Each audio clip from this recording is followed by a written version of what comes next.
All right, hi, welcome to this episode of the Library Commission's Table Topics. Today, we're going to hear about the rights and wrongs of history with Dr. Ann Marshall.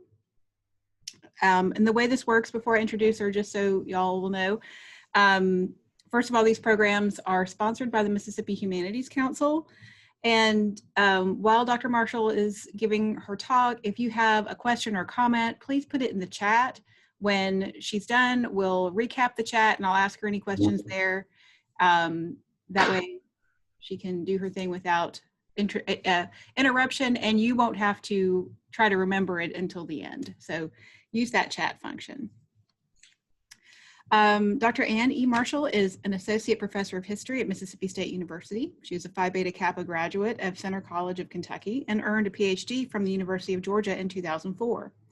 She has worked at Mississippi State University since 2006 and teaches numerous graduate level courses as well as undergraduate courses, including Jacksonian American, History of the Old South, and the History of Southern Women. This is Walt's mom. Do you remember Walt from Starkville? Yeah. Okay. Let me make sure everyone's muted. That's my fault for not checking that. She is the author of Creating a Confederate Kentucky, The Lost Cause and Civil War Memory in a Border State. She has also published numerous journal articles and essays, two of which have won prizes for Best Article for the year of publication. Marshall has presented numerous papers and commented on panels at conferences, including the American Historical Association, Organization of American Historians, the Southern Historical Association, and the Society of Civil War Historians. Her current book project looks at 19th century anti-slavery politics through the life of the colorful Kentucky emancipationalist. I don't think I said that word right. Emancipationist. I added some syllables. Cassius M. Clay.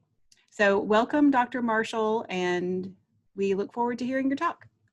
Thank you. Okay, so I'm going to share my screen and put this keynote on. Here we go. There. All right. I think does that look right to everybody? Like a keynote presentation. Okay. Can everybody hear me all right? Okay, great. Well, thanks for joining me on this Good Friday. And I'm really excited to be here today to talk to you about the concept of the lost cause, which is a term I think we hear a lot, especially in the current cultural climate that we're in today. But I don't know that people are particularly, accurate sometimes when they use this term, or it's something that we use as sort of a code term for a lot of different things, and people aren't very particular about the way in which they use it. So I'm excited to talk a little bit more about what it is. And essentially what the lost cause is and was is a historical narrative that white elite Southerners developed in the aftermath of the Civil War to explain why the war happened, how they fought the war, and why they lost the war. But the lost cause was about much more than that. Between 1880 and about 1920, elite white Southerners used this historical narrative to shape their society and their politics and their culture in ways that went beyond the symbolic and which had very real social and political consequences. The image you see here on the screen is just one such expression of the lost cause. It's the picture of the Confederate monument in downtown Starkville next to the Oktibbeha County Courthouse, which is just a couple of blocks away from my own house. And this monument was erected and dedicated comparatively recently in 2005. And I'll come back to that story at the end of my presentation, but this is a fitting place to begin because monuments and other public symbols like the Confederate flag, for example, are the vestiges that we're most likely to associate with the lost cause today, especially given the current controversies surrounding their presence in public places. But the point I want to get across today is that these monuments were just the tip of the iceberg, the remnant of the lost cause that we can still see today. and that the lost cause version of history Yes. and history that lost cause proponents promoted had far-reaching effects and were much more pervasive in the late 19th and early 20th century than we realize, and that the lost cause narrative of history had much more influence over the way that Southerners and actually all Americans remembered the Civil War and its causes than we typically realize. So in this presentation, I want to introduce the lost cause as a concept and talk about how it emerged, not just as a narrative about the war and its causes, but as a political, cultural, and social force in the 19th and 20th century South. And I also want to talk about how it shaped the way generations of white Americans, not just Southerners, understood slavery, the Civil War, and Reconstruction. So what exactly was the lost cause? Well, the lost cause as a term originated in a book of the same name written in 1866, the year after the Civil War ended. It was written by a man named Edward Pollard, who was a Richmond newspaper editor, and it was a doorstopper. It was 700 pages long, over 700 pages long. And in those 700 pages, Pollard laid out the causes of the war, which he stressed were about tariffs and states' rights, not about slavery. And he gave an account of the war that pitched it as a noble struggle waged by both brave Confederate military leaders and patriotic citizens on the home front. But Pollard also emphasized that Southerners had lost more than the war. Indeed, he explained that they had lost an entire way of life that had been happily distinctive from that which Americans lived in the rest of the country, a civilization replete with faithful slaves who were, according to Pollard, very well treated, gracious and submissive women, and beneficent and chivalrous patriarchs. But as you see in this quote from the final pages of Pollard's book, there was a touch of defiance, more than a touch of defiance in this book. Yes, the South had lost the war and slavery had ended, but white Southerners could still demand states' rights and prevent African Americans from voting, and do so with dignity and respect. So I'm going to just quickly tell you about three major interpretive points of the lost cause that come from Pollard's books. I'm distilling the 700 pages into these three quick points. The first was that had to do with the causes of the Civil War. According to Pollard, the Civil War was about states' rights, about tariffs, not about slavery. And in seceding, white Southerners were just acting on their constitutional rights to protect their property, in slaves, of course, and rejecting federal policy antithetical to their state's well-being. The second major interpretive point was about slavery. Slavery, according to Pollard, was actually not so bad. In fact, as he pitched it, and many other Southerners as well, it had been a benevolent institution, and that slaves were actually happy and well off. And that in ending slavery, the Civil War had actually upset the natural racial hierarchy. And a third major interpretive point of the lost cause had to do with the military prowess of the Confederate armies. Pollard wrote at length about the bravery and skill of the Confederate soldiers and claimed that it was unsurpassed, and that really the only reason that they had been defeated was because of the Union's superior manpower and material resources. So these ideas about the nature of the Civil War and Southern antebellum life quickly transcended Pollard's book and grew into a much broader movement in the South to glorify the war and the men who fought it, and eventually grew into a decades-long ideological movement which shaped the contemporary South, again, as I said, politically, socially, and culturally in various ways. And within this evolving lost cause narrative, there was also a call to action for the future, like the one we saw on the last page of Pollard's book. There was a political agenda to this lost cause to help elite white Southerners resist any measures of social and political equality for both African Americans and also for poorer whites, as well as a defiant commitment to retain their own laws and policies in the face of what they saw as federal interference during Reconstruction. So today I'm going to explore these uses of the lost cause narrative by looking at several facets of the movement in particular: monuments, textbooks, and popular culture. And I'm going to start with monuments because I think that's what we're most familiar with. Monuments are one of the most visible and permanent ways that we can see how people commemorated the Civil War. If you think about it, parades, memorial days, and other commemorative activities don't have the same permanence, but monuments, because they're made out of stone and bronze and marble, and because in many places are placed on prime civic real estate, like in front of courthouses or in town squares, enjoy a lot more visibility. And because of this, until recently, they've assumed this sort of psychological and physical permanence in many communities.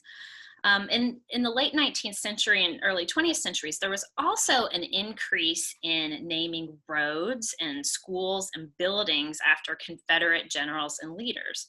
In Mississippi, for example, Jeff Davis County was founded in 1906.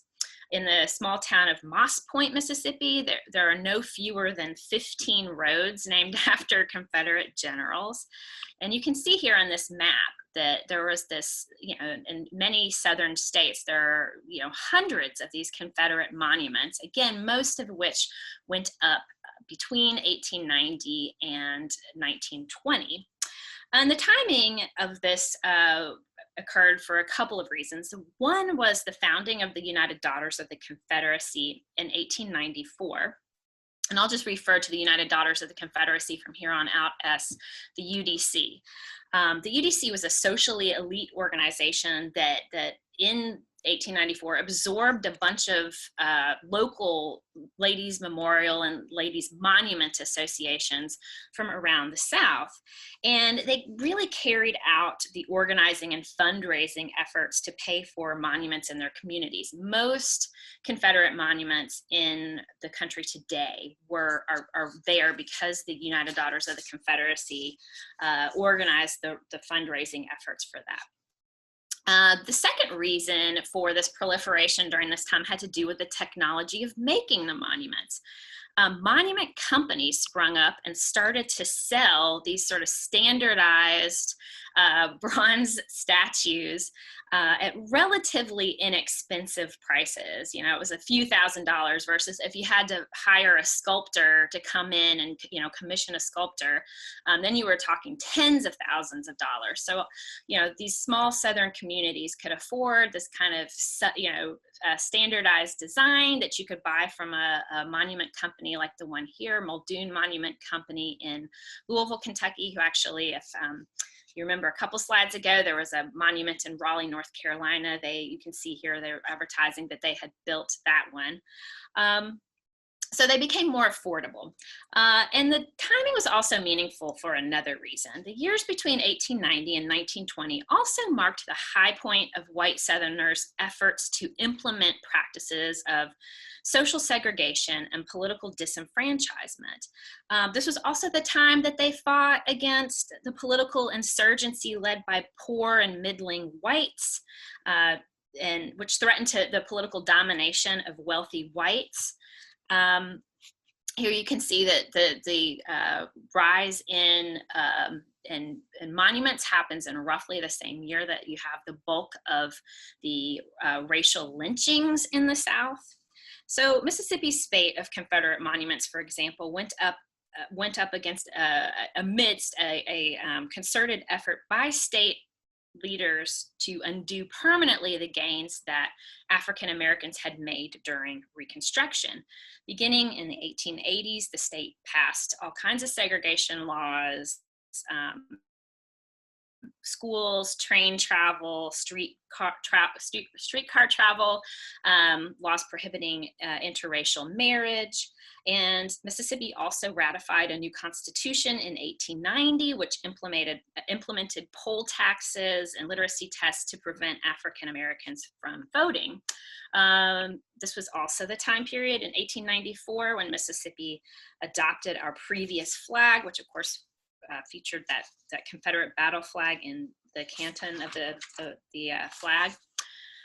So while in the early 20th or the late 20th century and in the early 21st century, so recently in the last 50 or so years, some white Southerners have tried to deny the connection between Confederate symbolism and white supremacy.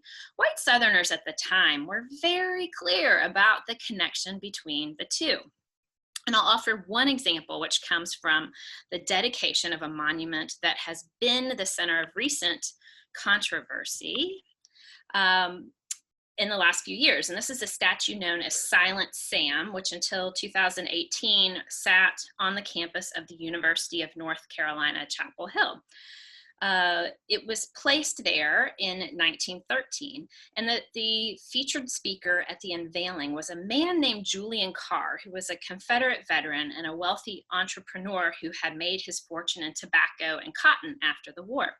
He was also a pioneer in the state's Confederate memorial community, and at the dedication for the statue, Carr underscored the clear link between remembering the Civil War and Reconstruction, and the lesson that he thought this monument should impart to the students who were on the campus of University of North Carolina in the present.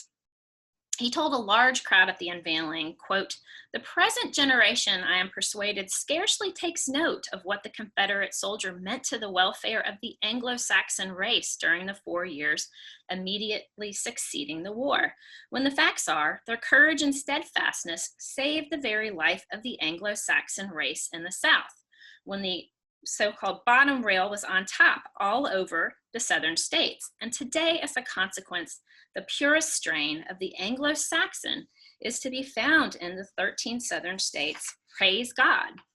So Carr was pointing to the heroism of Confederates during the war, but also their importance to beating back the tide of federal Reconstruction, which had sought to give African Americans power.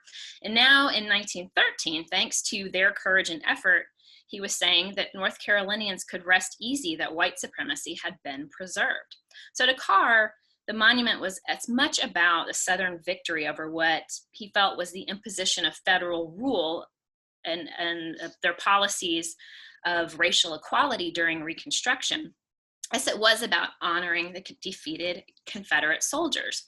And if you can see referenced here in the cartoon, I don't know, my particular Zoom bar is covering up part of the cartoon, but I don't know if you can see around that, if you can move your bar to see around it, but there's this cartoon that was published in the Raleigh newspaper in 2018 also references another part of Carr's dedication speech, in which he bragged about publicly whipping what he called a Negro wench because she had disrespected a white woman. So basically he bragged about putting her back in her place during Reconstruction.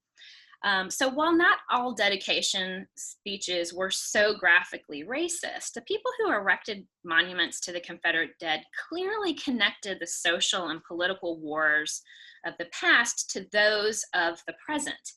And we can see this in other ways too. Southerners used monuments at times to portray the idealized version of their past. So a good example of that is one of the more ornate Confederate monuments in the country. This is the one that is in Arlington National Cemetery.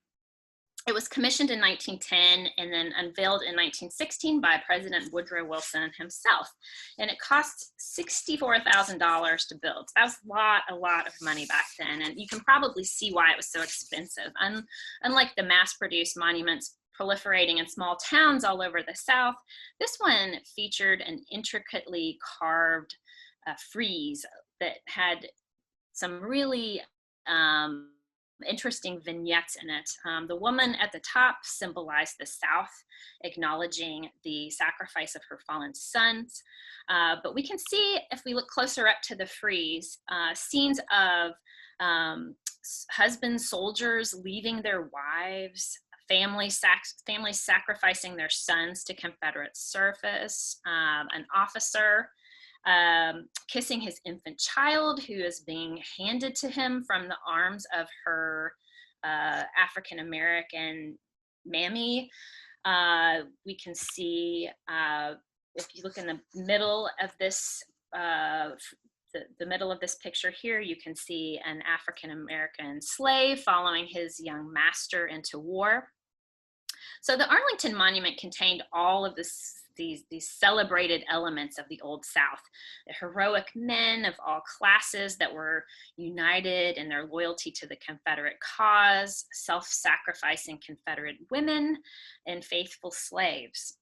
And this defense of the Southern institution of slavery that we see in, that's just intrinsic in this imagery on the monument, and portraying it as this benign institution and slaves as being faithful and loyal, was one of the most common themes in Confederate symbolism. And it was also the impetus behind the effort of dozens of the United Daughters of the Confederacy chapters in Kentucky to try to censor culture in another interesting way just after the turn of the century. Beginning in 1902, the Lexington, Kentucky United Daughters of the Confederacy chapter attempted to ban the traveling production of Uncle Tom's Cabin, so at the local opera house. So this was a time period before there were films, and so the highest form of entertainment in most places were theater productions, and Uncle Tom's Cabin was one of the most widely touring productions in the country, and it came to a lot of towns at least once or twice a year, and it was actually a popular attraction for both white audiences and African-American audiences as well. But the theater production of Uncle Tom's Cabin, which with its visceral imagery that included unsavory slave catchers and baying bloodhounds, cruel owners, ran counter to the beautiful cultured benevolent South that the UDC prized. And so they wrote a letter of protest to the local opera house, asking them to cease the showing of this production because, as they put it, the play was injurious to the community, both because the production and the novel that it was based on, quote, presented a picture of slavery in the South that is essentially false. False because it presents what was rare and exceptional as normal and typical. And the UDC countered and said, no, really, the relations between masters and slave were actually, as they put it, kindly and mutually beneficial. But importantly, the UDC was very open about the fact that their objections were not just about the power of the play over the way that people saw the past, but the way that that portrayal could affect the present. And as one of their supporters put it, he said, Tom's shows only serve to fan the fires of discontent in the minds and hearts of the Negro population. They exhibit to the younger Negroes an untrue, abnormal status of slavery as it existed and implant in their minds a hatred of whites. The Negroes themselves ought to protest against such shows, which only serve to injure them. All should be done that can to maintain kindly relations between the whites and the blacks. A Louisville, Kentucky chapter of the UDC shared an even more dire prediction when they asserted that, quote, the play preyed upon the emotional nature of the younger Negroes and stirred within them a desire for revenge against their former masters. So white commentators seem to miss the irony that the Jim Crow system that they were so committed to upholding at this time was much more likely to inspire the animus of local African Americans than Uncle Tom's Cabin was. And this was actually something that was pointed out by an African American man who wrote a letter to the Lexington newspaper, and he only signed it with the name son of ex-slave. But he wrote, he said, Lexingtonians wouldn't have to worry so much about the battles of the past should they drop the color line. But this, of course, was not what the intent of the UDC was. And their campaign ultimately proved successful. In March 1906, they got the state legislature to pass a statute known as the Uncle Tom's Cabin Law, which stated, "It shall be unlawful for any person to present or participate in the presentation of, or to permit to be presented in any opera house, theater, hall, or other building under his control, any play that is based upon antagonism alleged formally to exist between master and slave, or that excites race prejudice." And breaking this law was punishable by fines and imprisonment. But the most enduringly influential effects of the Lost Cause partisans was their effort for several generations to censor grade school and college textbooks. This cultural campaign shaped the way that Southern children learned about slavery and the causes of the Civil War for generations to come. Their motives for doing so were clear in Stephen D. Lee's warning to a group of Civil War veterans in 1895. Lee, who had been a general in the Army of the Tennessee and who was currently serving as the first president of Mississippi Agricultural and Mechanical College, now Mississippi State University and my place of employment, warned, he said that the record of history will contain many errors and false indictments against the South, which have originated with Northern writers. And he served as the chair of the United Confederate Veterans History Committee. And in this position, Lee strongly urged, as he put it, that Southerners, quote, "avoid as far as possible books and literature which are unfair and unkind to the South, which belittle our achievements, impugn our motives, and malign the characters of our illustrious leaders." He noted, for example, that appropriate textbooks should convey the Civil War, that the Civil War had nothing to do with slavery, but rather the, quote, "dignified withdrawal of the Southern states from the Union to preserve their constitutional rights." And when judging appropriate books, he singled out not just an array of Northern textbooks, but also some well-regarded reference books, including the Encyclopedia Britannica. But the most important activist for these so-called impartial textbooks in Confederate history was a woman named Mildred Lewis Rutherford, who served as the historian general of the United Daughters of the Confederacy between 1910 and 1916. So Rutherford was from a prominent slave-owning Georgia family and was barely 10 years old when the war began.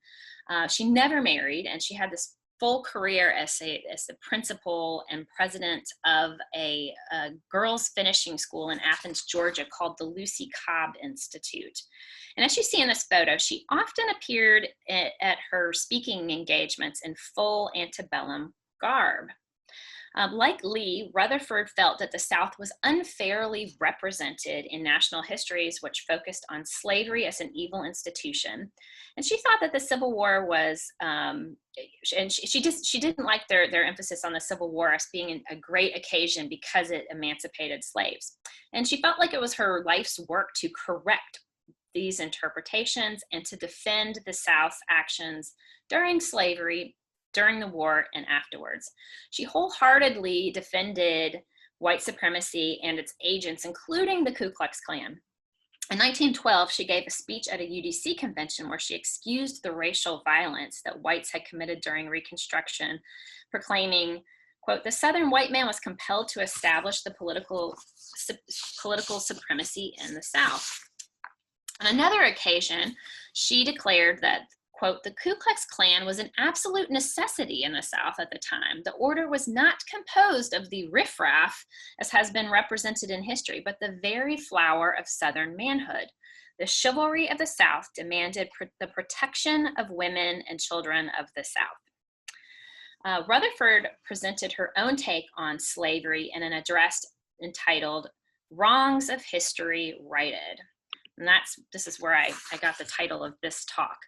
In this talk, she said, "Under the institution of slavery, the Negro was the free man and the white was the slave. Before slavery, Africans were savage, without thought of clothes, and sometimes cannibals. Under slavery, however, They were the happiest set of people on the face of the globe, free from care or thought of food, clothes, home, or religious privilege. And then this interpretation of history, even the despised Reconstruction period and the Reconstruction amendments could be seen as validating the South. According to Rutherford, quote, "No higher compliment was ever paid to the institution of slavery than by the North, which was willing to make the Negro its social and political equal after 100 years of civilization under Southern Christianizing influence." So Rutherford was a prolific author. She wrote dozens of books and pamphlets, but none of them were as influential as this one here, titled A Measuring Rod to Test Textbooks and Reference Books in Schools, Colleges, and Libraries.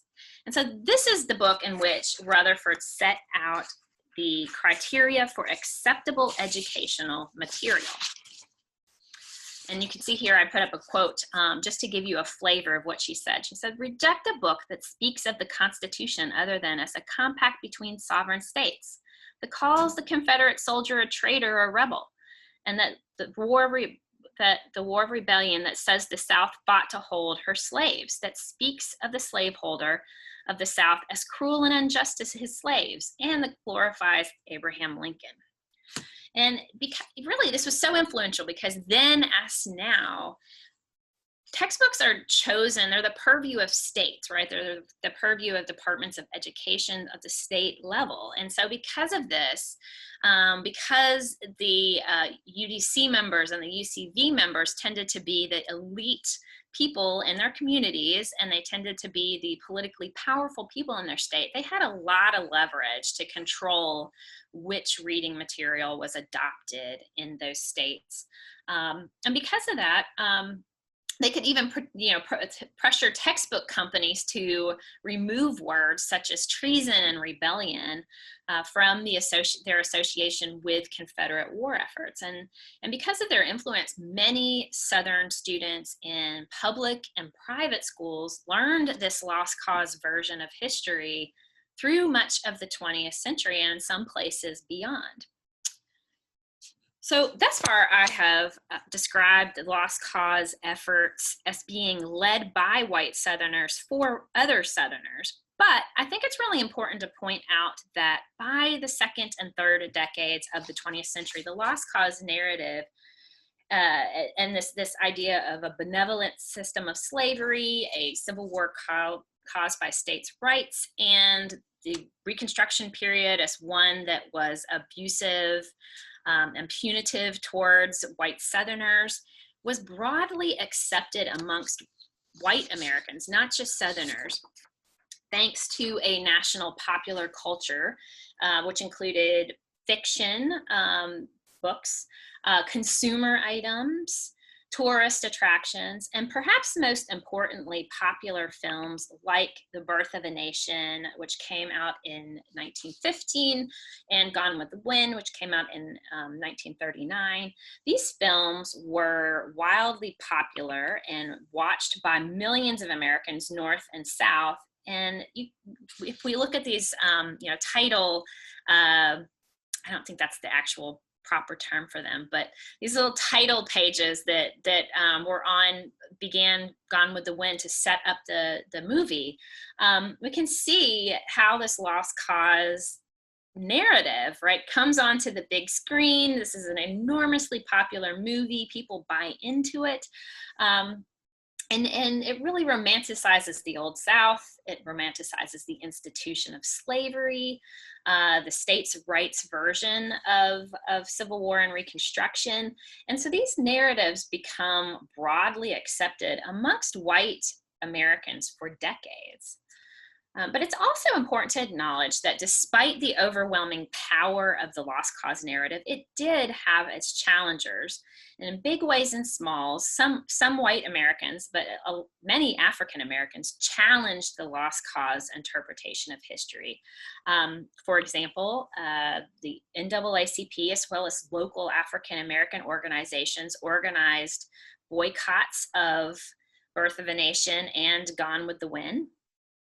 In 1923, the NAACP succeeded in scuttling plans for a proposed Mammy Monument that the Richmond chapter of the UDC was going to build in the nation's capital. It was supposed to be a monument to the memory of the faithful colored mammies of the South.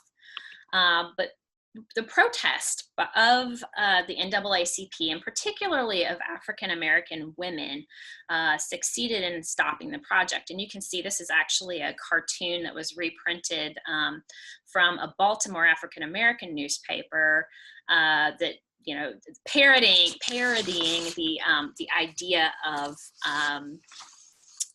such a monument. You can see it says under her, it says, "In grateful memory to one we never paid a cent of wages during a lifetime of service." And then the cartoon on the right-hand side shows another, you know, points out that this is going on during the same time period that they're trying to, you know, wanting to honor their faithful servants. There's the lynching going on in the South is just rampant. And so there are these efforts in Congress every few years, beginning in the early 1920s, to pass an anti-lynching bill that would make lynching a crime.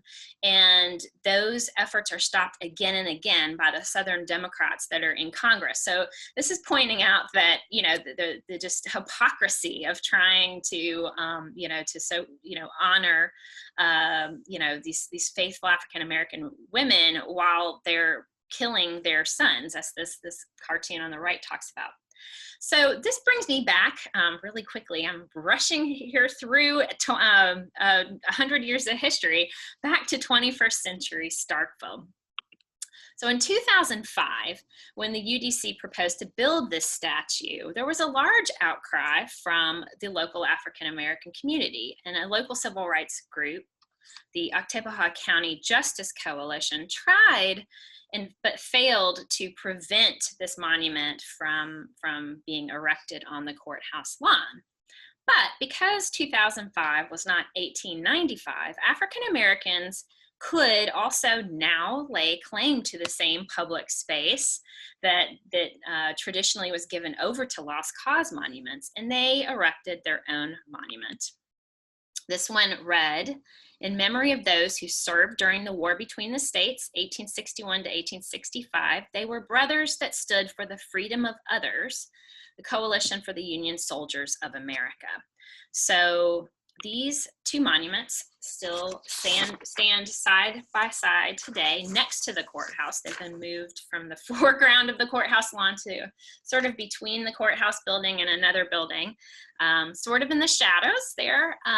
So, and I think this points to the fact that while the strains of the lost cause narrative are by no means gone from today's politics or public spaces, as we have seen in the past several years, it is no longer a version of history that goes unchallenged. And that's all I have. I was hoping to leave some time for questions. I'm hoping we'll have some. Well, thank you, first of all, for that. I took a lot of notes. And if anyone on Facebook has a question, just put it in the comments, and through the wonders of technology, someone will text me with those questions. The first thing I wanted to, the ad for the Muldoon Monument Company, I like that they're very humble, and they're like, "We provide first class plain or artistic work." Like it's like there's no frills, but it's awesome. No, it's fun. Yeah, one of my favorite stories from Muldoon Monument Company was that they there's a little town, well, it's not so little anymore, but it used to be a little town outside of Lexington, Kentucky called Nicholasville. And so, you know, the smaller the town, the harder they had to work to raise money to pay for these Confederate monuments. And they basically scraped together enough money to buy a Union monument that Muldoon had, you know, been commissioned to was going to go to some community, probably in Ohio or Indiana or somewhere.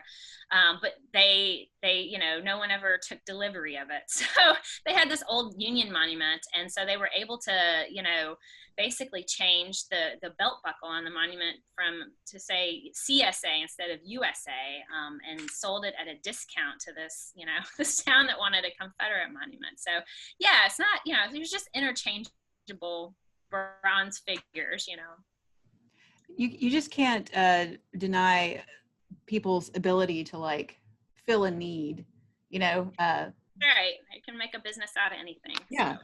But the thing I'm really struck by, just a side note, in Mississippi library history, women's clubs were very influential in getting library service to every community, and they were influential in getting the Library Commission as a state agency.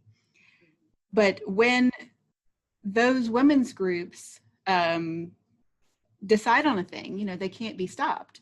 And then sometimes it's good. And in the case of the United Daughters of the Confederacy, the reach they had, I am astounded by. Like, it's the monuments are one thing, but the Uncle Tom's Cabin statute is amazing. Yeah. And it's interesting because, I think, and this is, of course, happened before women even had the right to vote, right? So they technically don't have, political power as we tend to think of it today.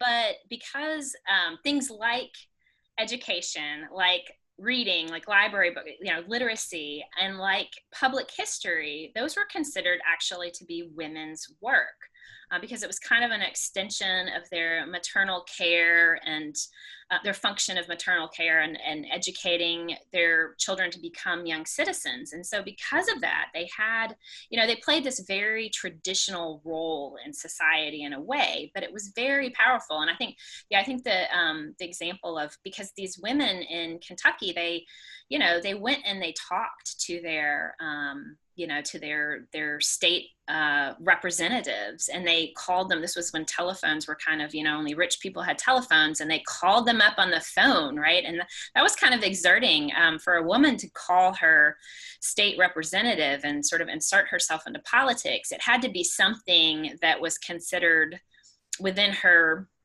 purview, right? Within their natural purview. And so, yeah, they really did. In this sort of very traditional the trappings of tradition, they really exerted a lot of power. And it's really the PR spin is just incredible. I didn't realize how quickly the lost cause narrative was spun, but that it's the next year that this right. comes out. Like, I know that there wasn't like a factory full of people trying to figure out which narrative they were going to go with, but I like to think that there was, and they were like, oh, we've hit it. There's three main things. Right. And it is, and it's amazingly how, the narrative. So, that's just Edward Pollard's one book, but, you've got people, like for example, Jefferson Davis, president of the Confederacy, before and during the war, is so clear that this is a war of slavery, and we can read this in Mississippi's secession document that says, our position is clearly aligned with the institution of slavery. We're trying to save slavery. But after the war, if you read Jefferson Davis's memoirs, he tells a different story, right? It's not about, so after slavery is over, white Southerners realize, well, that's not a great look for us to actually defend slavery. Although clearly many people had no problem with it, like Mildred Rutherford, but then they're just going to retool their arguments about what the war was really about, and that's the way that most Southerners went about it, and it's a pretty dramatic shift. Okay, we have a question from our Facebook people. Do you think the expenses associated with moving the Confederate Memorial at the University of Mississippi and the improvements to the new site for it will affect future decisions about other Confederate monuments in the state? Oh, that's a really good question.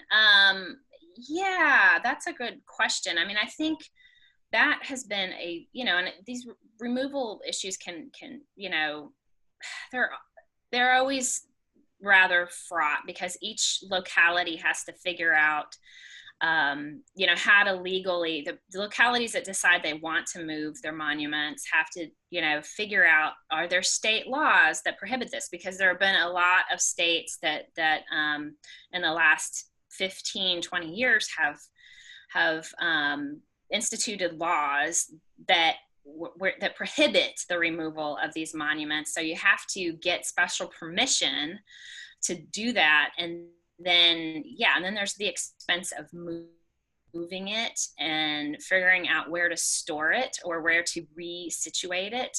And so I think that's, you know, I'm not sure if the University of Mississippi is particularly unique in that.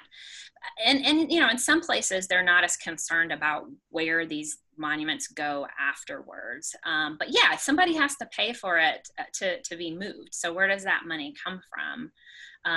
You know, in the case of Silent Sam, for example, I think it was a couple $1 million that they gave to the United Confederate Veterans. So that was the state money, you know, the university taxpayer money going to this lost cause organization, just because they're trying to get it. So we can ask whether that was a very good, you know, use of, you know, decision about where to park that, you know, who to entrust that money with. But yeah, that's a good question. I mean, I think, I'm not sure how much logistical concerns. I think it's, you know, that's always a concern, but I do think it's more about, you know, I think most people would look at, for example, the case of the University of Mississippi as being more about the public backlash, you know, and to the removal of the monument and the sort of cultural politics about that surround that. But yeah, certainly logistical issues are there as well. We had a question about, since, you know, many Confederate monuments are being taken down now, do you think this is a sign of more people letting go of this false narrative? And do you think we'll see more monuments taken down? Yeah, I think that's a great question. I think it is. I think people are much more aware than they were 20 years ago of what the narrative is. But I think it's still a lot of people, and part of this is historians haven't done a great job of explaining, as I tried to do a little bit today, about the monuments are just the tip of the iceberg, right? That there's really this baked in narrative that that is in lots of areas of our cultural life. And one example of this is the recent controversy on The Bachelor. I personally don't watch The Bachelor. I watch a lot of other questionable television, but not The Bachelor. But if anyone, you know, it was brought to my attention that there was a controversy because I guess the woman who won had appeared a few years ago in her college, in some college pictures, going to an Old South ball, right? And so The Bachelor this year was African American, and so there was this whole thing where he, you know, once The Bachelor figured this out, he broke up with her, you know, and they had this whole conversation on national television where this woman was debriefed about, did she know what she was doing when she was dressed up in a hoop skirt at this college party? And you know, my thinking was like, oh my gosh, this might be the way that people start thinking about, because she hadn't, you know, according to her, she hadn't thought about what she was doing. And, you know, I think, you know, having these discussions, these larger discussions about the portrayal of the Southern past, right, and particularly the way that we portray history or glorify history, or you know, maybe that will cause people to start thinking. I mean, I do think the monuments are just you know, the beginning of it, right? People are now starting to question whether they should be getting married on plantations, you know? I mean, all of these kinds of, and I think it's particularly fraught in places, you know, like Mississippi, which, you know, oftentimes use icons of the Old South, and some are more evocative than other, but, you know, we like to celebrate cotton. Well, what does that mean to celebrate cotton, right? Like, how are we celebrating it? So, so yeah, I do think that more more monuments will come down. I do think it's important, I will say, I think it's really important that communities who are considering taking down monuments have a whole conversation about it, because, you know, just removing a piece of stone doesn't mean that I mean, people should understand what that represented and why it's problematic, and it should be a larger conversation. So I think I hope I answered that question. I know I went off on a couple of tangents there, but I think you did. We had another comment about the kerfuffle, that's the official word used in the chat, in Mississippi in the late 70s, early 80s, when they wanted to change history texts from the John K. Bettersworth version that has mythologized, glossed over history to one that was more historically accurate. Can you talk about that, or is that part of where you? I'm not particularly well versed on that particular that kerfuffle. I'm not. I mean, I know of the Bettersworth text, and I know that it was used for a long time, and I know it's, you know, but I don't know. Actually, that would make a really good journal article for somebody, or maybe a popular article, so people would want to read it. But yeah, I think that's an issue. And, you know, even, I mean, today these textbook controversies are still going on. I know in Texas, for example, just in the last 10 years, this has been an issue about certain ways that things have been phrased, you know, in terms of secession and slavery. And, you know, it might not be the UDC anymore, but if there's enough, you know, people in a state, right, that are pushing the kinds of interpretations that are lost cause interpretations, especially in markets like, for example, Texas is, you know, buys a lot of textbooks. So I believe that the authors of the textbook in question in Texas were actually in Connecticut, but they're going to bow down to, you know, what these people in this huge market want. So that's, you know, that's still an issue. I mean, I still get students in my classroom who have heard the lost cause version of history in their high schools. I really was struck by how, you know, like the whole PR mastery of this whole situation, but whoever's idea it was to get into the textbooks, you have generations and generations. Like, it's not just, you know, Pollard's one book, and it's not just in pop culture. It's not just in, you see a monument downtown or whatever. It's literally part of the school curriculum. It's brilliant in its terrible way. And then there's, I think, the resistance to change, even though they were quick to change the whole concept of what the Civil War was about. After, that's how, you know, if that's what you learn in school and then someone tells you that was incorrect, that's probably part of some of the, well, it was good enough for me. I learned that in school. We can't change it. That's, anyway, I just went on a ramble about, about the textbook thing, but. No, I think that's true. I mean, yeah, it's just really hard to undo, you know? Right. It's just so pervasive and widespread, but again, in its way, it's a great, if you can get into the textbook, evil people of the world, that's the way to get your narrative across. Well, if anyone in our Zoom group wants to unmute and ask a question, you are welcome to.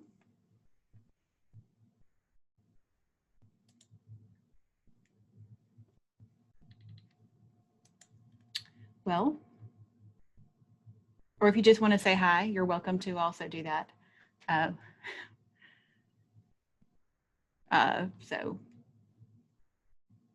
Okay, well, it looks like we are exactly right at an hour, and this was fascinating and informative, and I appreciate you taking the time to tell us all about the lost cause, and so I appreciate it. Yeah, it was my pleasure. Thanks to everybody who listened in on their lunch break on a holiday. Yeah, and you're getting a lot of thank yous in the chat, so.